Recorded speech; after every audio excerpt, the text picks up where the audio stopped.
Hello and good day, everybody, and to you, sitting on the toilet, taking a poo. Can't you do that while you're not watching me? If you're new to my channel, thanks for coming. I'm glad you're here, and it's good to see you. And to those of you who are returning subscribers, you are true Disney fans. Yes, that is true. Watching my channel makes you a bona fide Disney fan. It literally changes your DNA and turns you into a mermaid. That didn't make sense. But I'd like to shout out some of our newest Disney fans from our last Disney review. Thank you guys for subscribing. Today it's time to talk determination and the most 70s thing to ever come across Disney, The Rescuers. Have you seen The Rescuers, and what's your favorite memory of this movie? Please write your initial thoughts down in the comments right now while we listen to the theme song for The Mary Tyler Moore Show.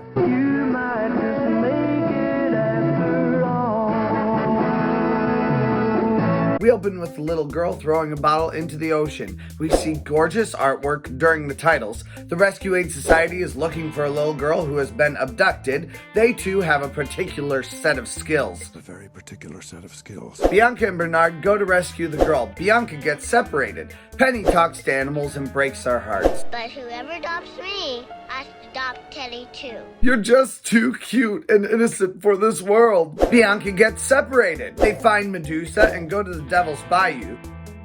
We meet extremely stupid side characters. Penny makes me cry. Teddy will be alright.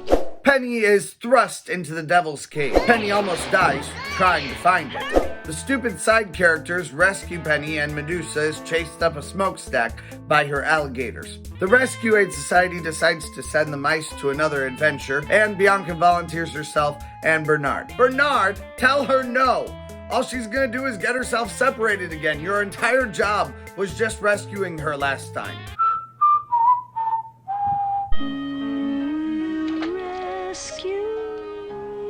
This story is pretty solid from beginning to end. It definitely had me paying attention. It definitely does err on the side of being sad, but I completely prefer that to the brand of slapstick humor that this movie prefers otherwise. I can't stand the side characters in this movie. They're truly just stupid. But this movie does successfully manipulate your emotions into feeling strong feelings for these characters. Without feeling too over the top, Medusa is very threatening, and the worst part is that you can see how she manipulates a child like Penny. That is no way to speak to our little Miss Penny. We'll talk more about that though in character. When this movie branches too far into comedy, it's at most uneven, but when it just aims to stick with the story, it is very solid and at times completely touching. It had me in tears a couple of times.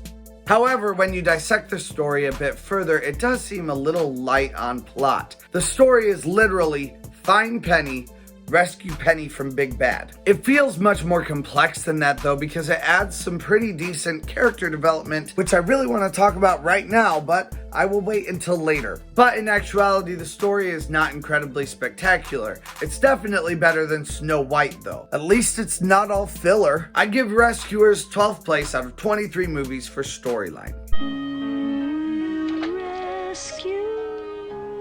Music of The Rescuers is dated, like really dated. There were many times when I was pretty positive I had just stepped into an episode of The Mary Tyler Moore Show. We're gonna make it after all. However, I love when the music is creatively diegetic, and the music that plays while the mice hide in the organ was almost genius.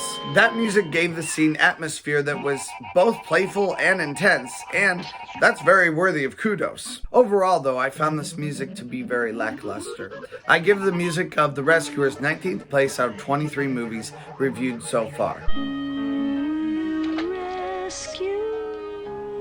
This animation is just...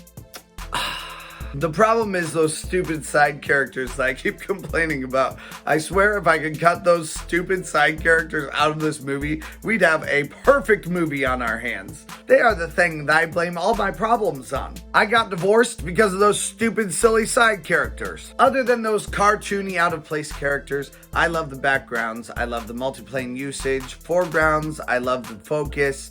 The main characters are beautifully sketchy, and the backgrounds use a sense of focus that is absolutely beautiful. Also, there are a lot of backgrounds that look just like paintings, making them absolutely gorgeous. They are not particularly realistic, but they are representative, like a painting from the Romantic era. And as long as the side characters stay out of frame, the foreground and the background is beautifully mixed. Unfortunately, the side characters don't stay out of frame. I want to give the rescuers very high marks here, but I just can't because those stupid side characters keep messing it up for us. All things considered, I give this movie 10th place out of 23 movies so far for animation. The characters of this movie are the high point, except for those stupid, silly side characters.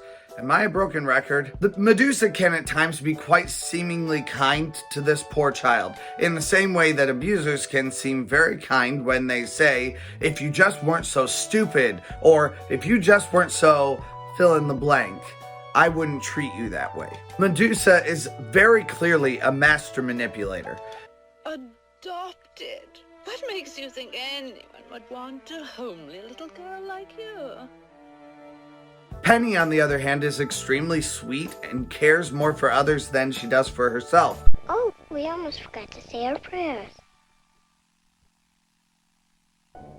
Please bless Rufus and Teddy and all the kids at the orphanage. She is always looking to love other people, but she has the gumption to stand up for herself. She always has a very specific fear that is established early on in the movie, that people will not like her because she thinks she is not as pretty as some of the other girls. A lady came and looked at me, but they chose the little red-headed girl. She was prettier than me. And this fear, once found out, is routinely confirmed by Medusa, and is particularly harsh from Medusa in one scene in particular. What makes you think anyone would want a homely little girl like you? And that is the scene that I cried in. However, the scene where Medusa basically calls Penny ugly and then Penny goes upstairs and cries is also the scene where Penny self-actualizes. By the end of the scene, you can see new determination in her eyes. That is both an animation win and it's also a character development win. The other mains are well developed also, but to a lesser extent. Bianca is an independent woman of the 70s, so actually, she is Mary Tyler Moore. She is very self-assured and brave, while Bernard is very skittish. However, the thing I find funny about that is that Bianca is the one that gets separated and needs to be rescued over and over and over again. It's actually a little bit ridiculous. It's so noticeable that I wonder if the studio thought that a female character that knew what she was doing was too brazen to be accepted by the public in the 70s. So they needed to soften her by having her be rescued several times. And then they just overcompensated. However, this movie does have those stupid side characters, so I give The Rescuers 9th place for character development, which isn't that bad. I know it's not big time technology anymore, but in this movie, multiplane usage makes a huge comeback. The amount of multiplane usage in any animated Disney movie directly correlates with how much the animators really cared about this movie, at least in my headcanon. So this movie seemed to me to have a lot of time and effort put into it to create a beautiful project.